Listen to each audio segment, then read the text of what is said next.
Be ready. 10 seconds to go.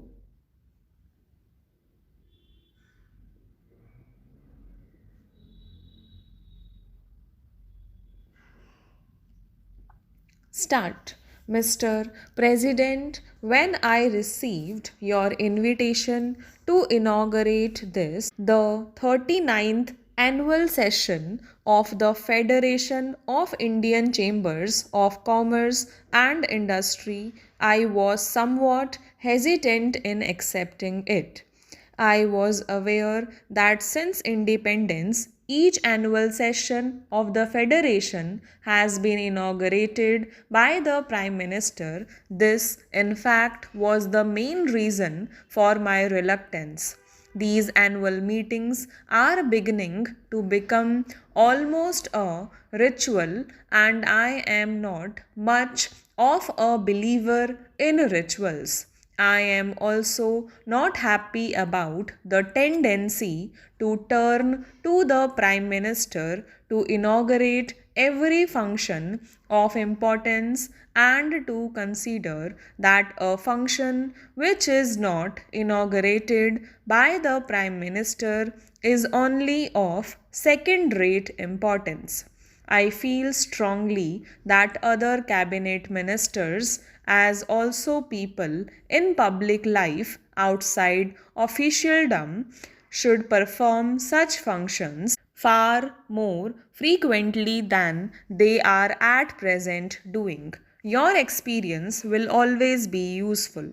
Within the ranks of industry, the younger group feels that it is not fully playing its part. I have often spoken of my intention to keep in touch with the younger generation. I am calling together some younger industrialists, technicians, and managers from both the private and public sectors to discuss concrete and specific problems within the broad framework of our basic objectives. It will be a sharing of thought and perhaps evolving of new ideas. Dynamic changes are needed now in attitudes and functions. In your address, Mr. President, you have pointed out that India is still a depressingly poor country and expressed concern that we have not succeeded well enough in our effort to fight poverty and develop our economy.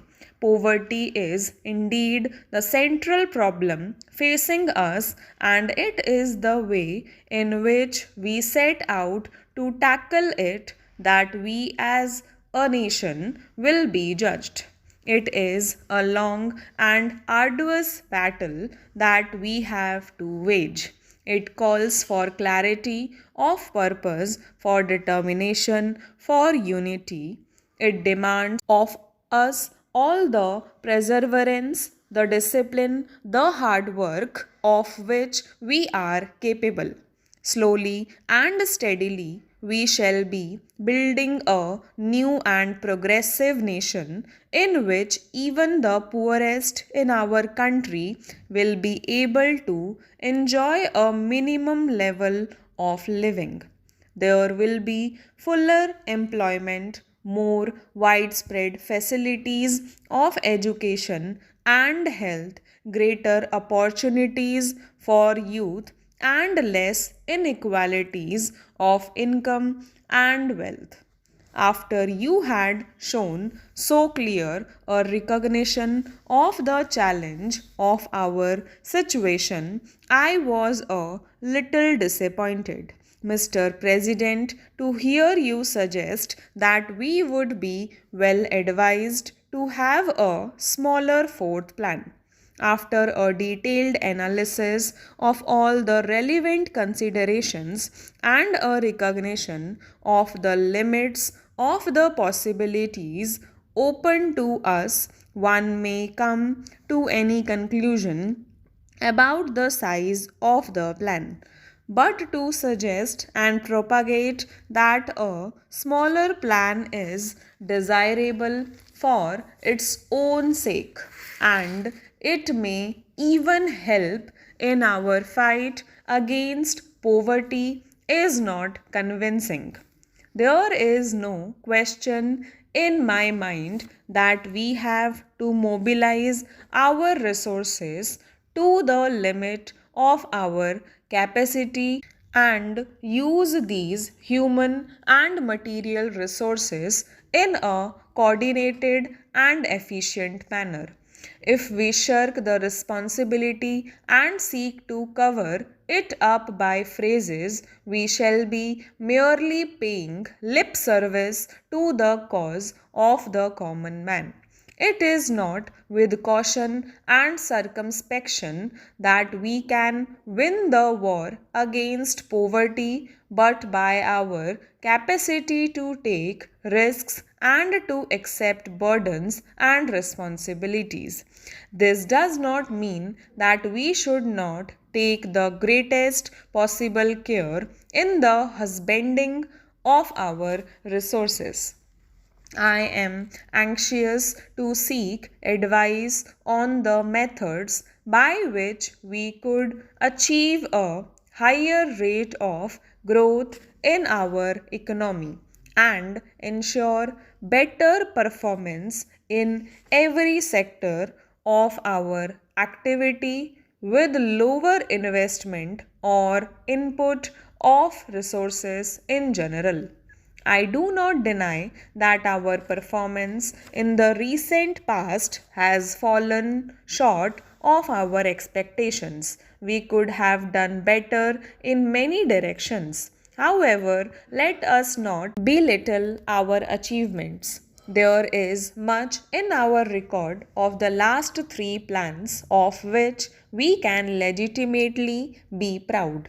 Let us not forget that the current level of industrial production is nearly twice of what it was in 1955, and we produce a large range of commodities which we did not produce before. The output of food grains increased by 70% between 1959 to 61 and 1964 to 65. Let us not ignore the great progress in education, especially primary education and technical education. New skills have been developed. Science and technology are making their presence felt in distant villages. Much of the frustration which exists in the Indian economy today and which you have voiced flows from the fact that the performance of the third plan has fallen short of our hopes. Let us, by all means, learn from our mistakes and attempt to correct them to best of our abilities and resources. Stop